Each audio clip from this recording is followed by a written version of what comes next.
You're listening to the Poised Powerhouse Podcast. My name is Dr. Sita Hood, and I'm obsessed with empowering women like you with practical life strategies to live authentically without compromising your wellness. I used to be caught up in the hustle hard mentality until I learned that my quirky little traits I thought weren't that important actually turned out to be the secret sauce I needed to step boldly into my purpose and create impact, not only in my life, but so many amazing women around me. Organizing your schedule, launching impactful programs, redefining leadership without code switching or compromise, and stepping boldly into your God-given assignment are all topics we'll discuss here. Think of this podcast as that Sunday brunch with your girls that feels so therapeutic you can't wait to get to it. But let's clarify, this is not a substitute for a relationship with a licensed therapist. All right, grab your notebook and your coffee or your tea. We don't discriminate over here. And let's start the show.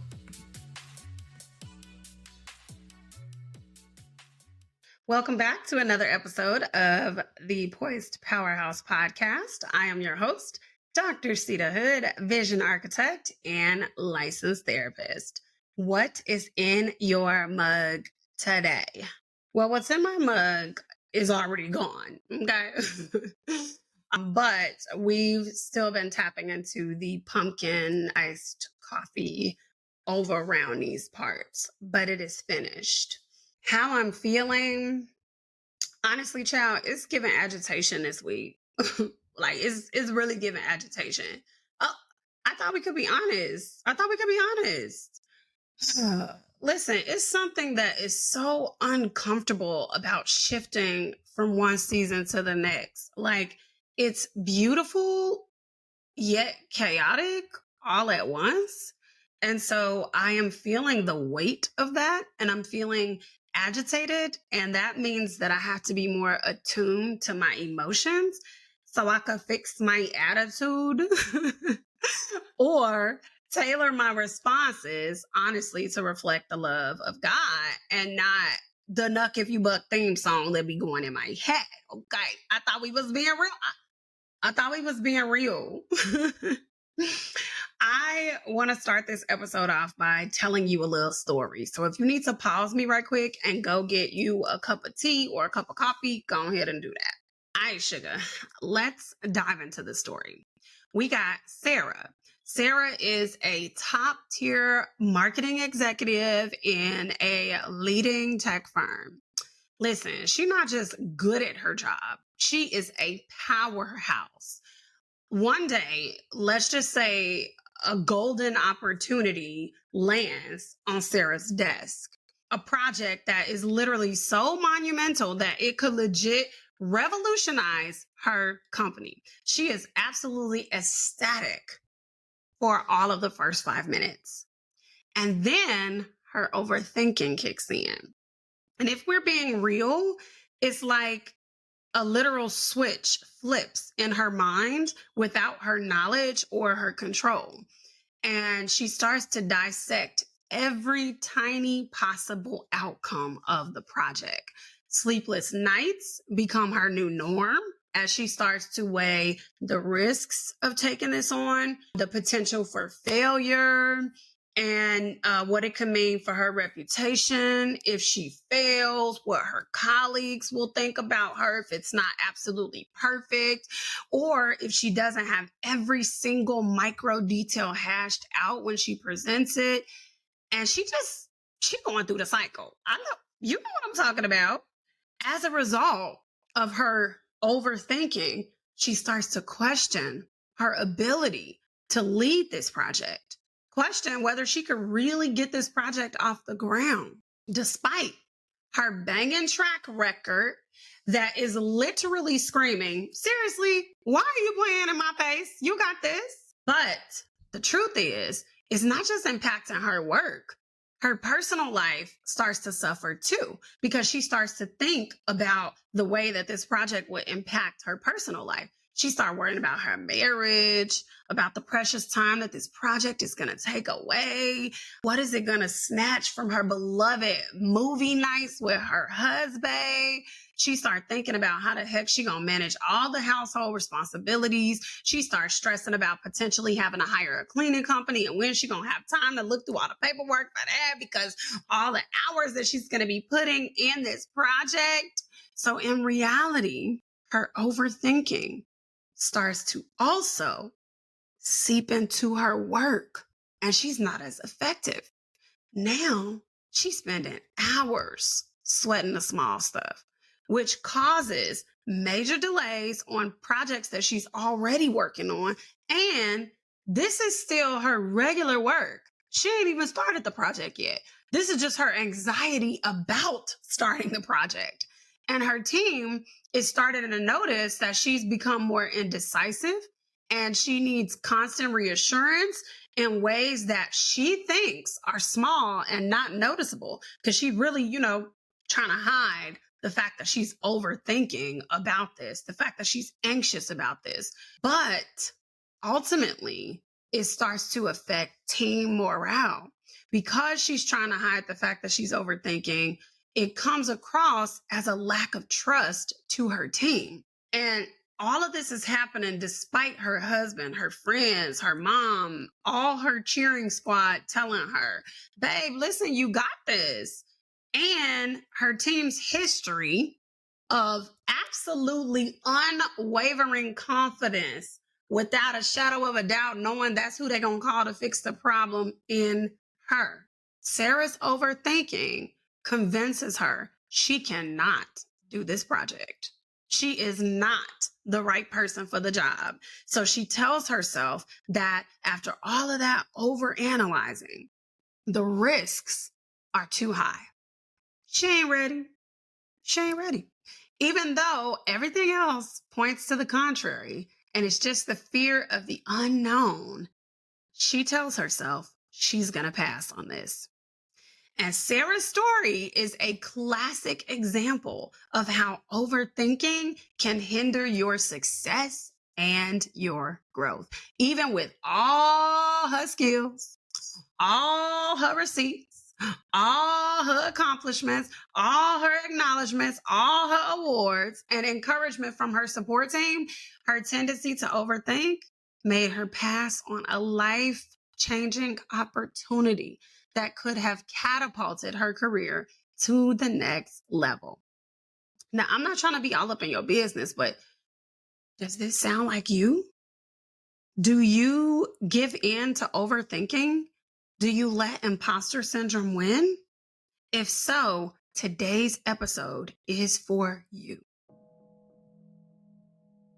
Hey, aren't you tired of running around like a chicken with your head cut off? How many times have you promised to do better with your wellness routines only to let life get on top of you again? I want to invite you to pause and pour by downloading my app, The Lavish Haven, your sanctuary for cultivating daily wellness. It's completely free to use. You'll start with our pause and pour quiz and then access our signature daily and weekly wellness trackers, mood playlists, elevated emotions collections, scripture-based guided audios, and so much more. Hit the link below to start today. Let's talk about some possible causes and effects of overthinking. So, possible causes of overthinking: anxiety and stress. When we are anxious or stressed, our minds start to race with thoughts, and those thoughts lead to overthinking. This is part of our body's natural response to perceived threats or challenges. Another reason this could happen is perfectionism.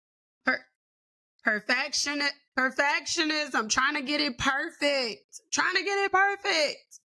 And I'm not trying to be up in your business, but I know a lot of powerhouses, we struggle with perfection.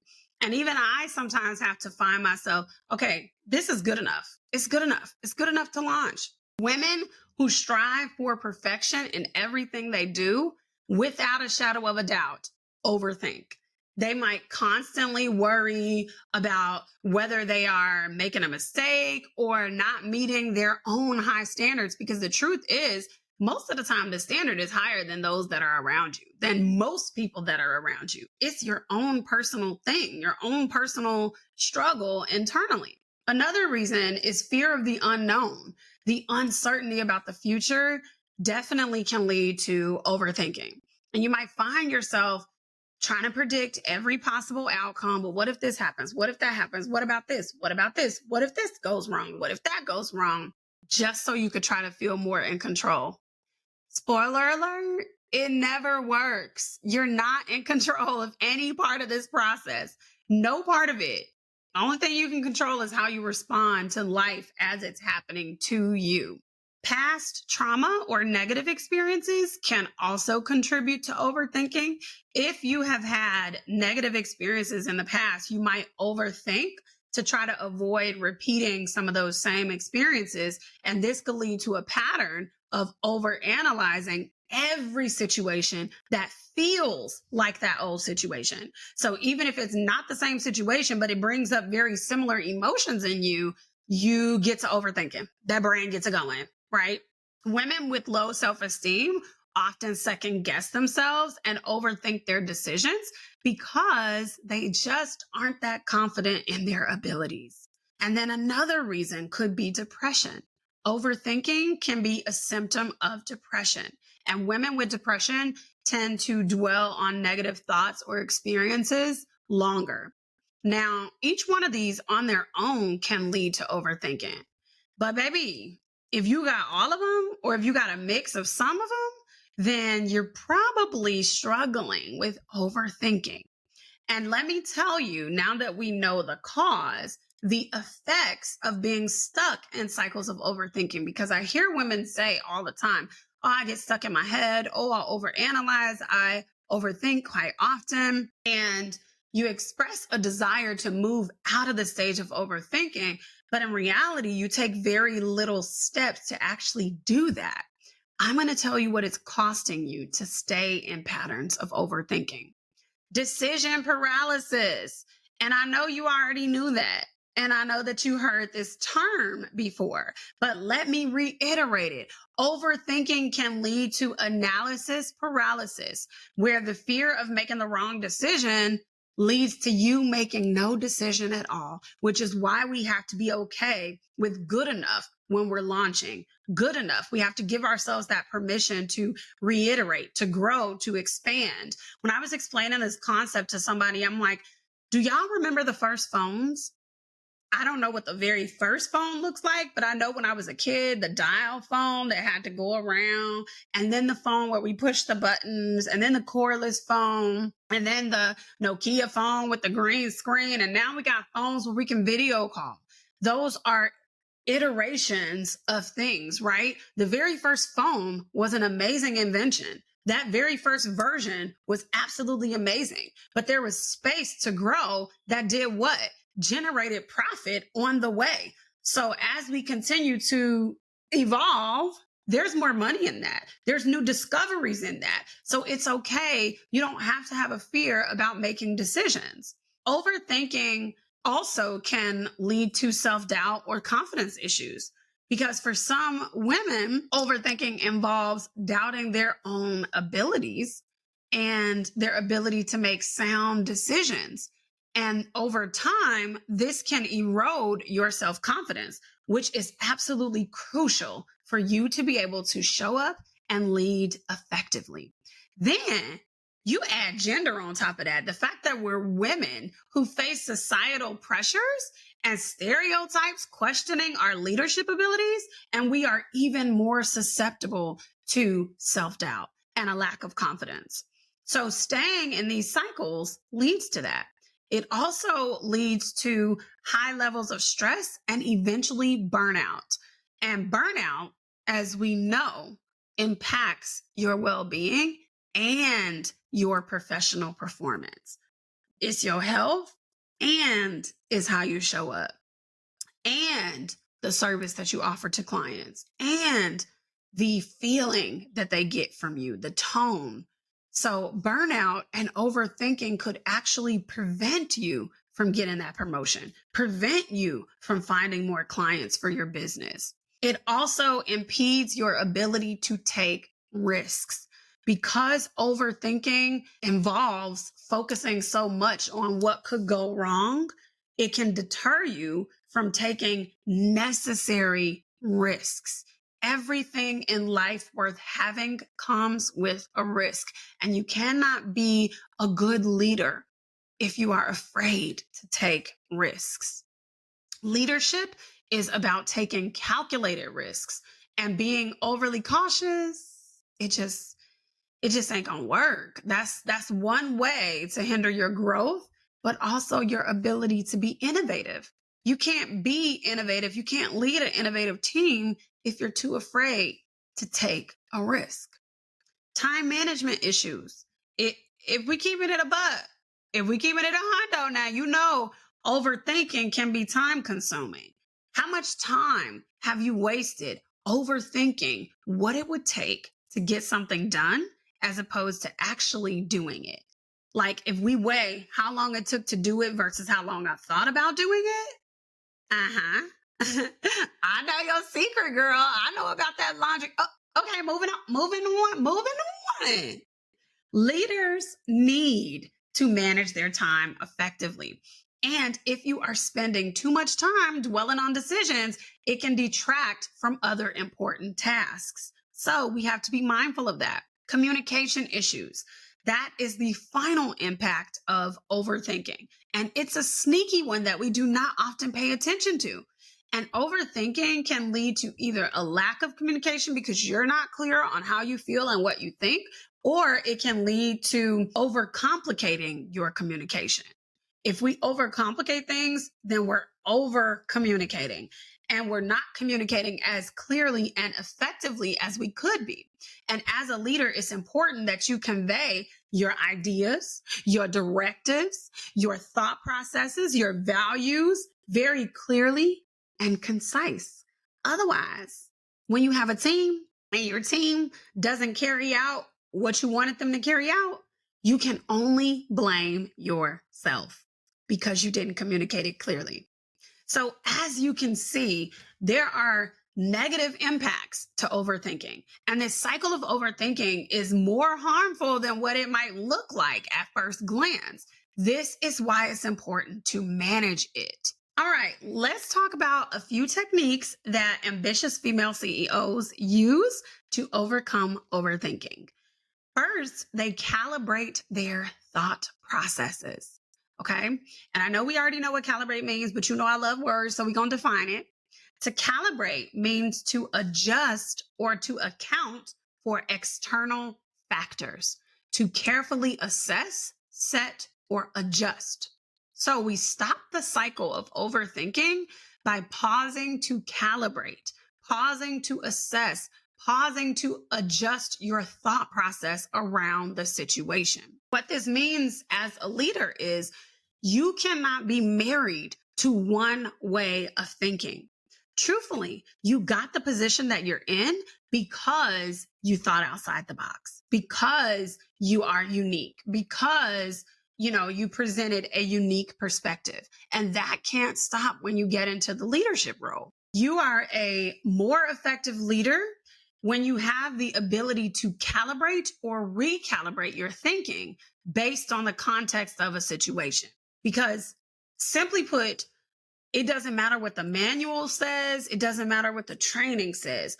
All situations don't require the same response, the same intervention. And honestly, you don't even have the ability to give the same capacity for every situation. Some seasons in life, you're going to have higher capacity and you're going to be more involved in some things than other seasons of life. Some seasons are going to require that you lean heavier on your squad, but you have to have the ability to calibrate your thoughts to understand what season you're in, not go into cycles of overthinking or I'm failing at this, I'm blah, blah, blah. No. We just need to call in some reinforcements. And that takes a thought recalibration to know, how do I handle this situation? Another thing ambitious female CEOs do is they regularly engage in physical activity. Now, I know, you're probably like, Dr. Hood, come on, girl, be for real. You're just trying to get us to work out. How does this relate to overthinking? Well, sugar, I'll tell you, I'm just so happy that you asked. Let me know. Let me know if this ever happened to you or if this sounds familiar. You're frustrated and you are continuously thinking about all sorts of scenarios in your head. And then you go hard in a workout just because it's what you had planned. And in that workout, you have to fully engage with it in order to complete it. And you ain't thinking about what you was thinking about before, right? Because let me tell you something, by the end of that workout, you are too physically exhausted to go through more pointless scenarios. There's literally physical energy that is involved in overthinking, and you exert all that energy into finishing the workout. Your stress is gone because you released it physically. The mental chatter stopped because you was worried about a proper landing on those box jumps or holding your core really tight so your back don't hurt on them deadlifts. That's what you was worried about. And the music was playing and you were in the zone. So regular physical exercise, physical movement is another way to stop overthinking. Redefining stress points. That is another thing that ambitious CEOs do. Overthinking is often a symptom of stress. So we reduce the overthinking by handling the stress. Ambitious CEOs know ain't no way to avoid stress, honey. You cannot flat out just dodge stress. So they do the next best thing. They plan for it. The first step of planning for it is to identify where the stress points are in their life and in their workflow. So they take note of their own patterns, which requires self-awareness. I know you knew I was going to say self-awareness and we said it at the same time. Okay. Self-awareness. And that goes back to last week's episode on doing the inner work so that you are more self-aware. They also plan at the heaviest parts of their workflow, and that allows them to develop specific ways to redefine the stressors. What I mean by redefine stress is to take a different approach, streamline processes to eliminate as much stress as possible, and then create a very specific plan for managing the stress when it comes up. This could look like simply decluttering your office because you got them papers on there that you was supposed to file away 2 weeks ago, but I'm out of your business, okay? And you're wondering why you're having a hard time jumping into work. It's because you can never find what you need to get started. And why can't you find what you need? Because your office is a mess. And now you're hunting through the things to find what you need, which takes up more time and it makes you less efficient. Another example, let's say the heaviest part of your day is morning drop off, like me, dropping off them kids, and then evening pickup. It's a lot of moving parts to the process. And so how do we streamline our workflow to eliminate the overthinking, to eliminate the stress, to eliminate anxiety and everything else and make our processes more efficient? It could be something as simple as doing more preparation the night before instead of waiting till the morning. That's it. Heading back to our thoughts on perfection. They overcome overthinking by embracing good enough over perfection. The reason that you're caught up in overthinking is because you're trying to come up with something perfect. And successful CEOs know that good enough, again, is a starting point. There's always room to grow, but the first iteration of a thing is better than nothing at all. Again, I give you the cell phone. The cell phone, honey. It wasn't a cell phone. First of all, it was just a phone to begin with. Then we got cell phones. So the first iteration is better than nothing at all. And overthinking keeps you in a state of paralysis, but embracing good enough gives you freedom to move forward. And you can always refine the process later.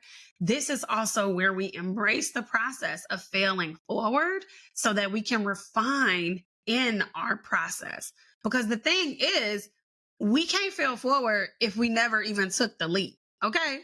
Like, come on, that don't even make sense. And now I want to introduce you to the Savvy Shift formula to overhaul your overthinking. Okay. I'm super excited. It's a simple 3-step formula that should be pretty easy for you to remember in the moment after you've practiced implementing it a couple of times. All right, here we go. Step 1, spot the drama. Honey, you gotta admit when you are making a mountain out of a molehill, okay? Recognize when you are caught up in overthinking and own it. Own it. It's the first step to getting over it. How to do it in real time? Practice becoming more aware of your thought life. Start by paying attention to how you speak to yourself without judging yourself. And when you notice that you're stuck on a situation or a thought, acknowledge it. Again, the very first step. So we spot the drama, honey. Second, we snap out of it. Don't you get lost in that pretty little head of yours, honey, because them edges gonna get messed up from all the sweat and the overthinking and the anxiety. Do a quick reality check. Take a deep breath, touch something on your desk, smell a flower, take a walk, go get some water, whatever it takes to bring you out of your head and back to the present moment. How to do it in real time. Essentially, you are going to use your preferred grounding technique to get out of your head and into the present moment, not dwelling on a shoulda, woulda, coulda, or the what ifs of a scenario. Be here and now, accepting what is actually happening. And you can engage your senses and other things so that you can distract yourself from your thoughts initially. So we have spot the drama, snap out of it, and the last one, switch the channel. Cut the soap opera, boo. Okay? Just cut it. Just cut it. Okay? We don't got to watch that. There's other stuff that's on. It's time to change the channel and focus on something that is actually worth your time and your energy. How to do it in real time? Shift your focus to something that requires your full focus and attention.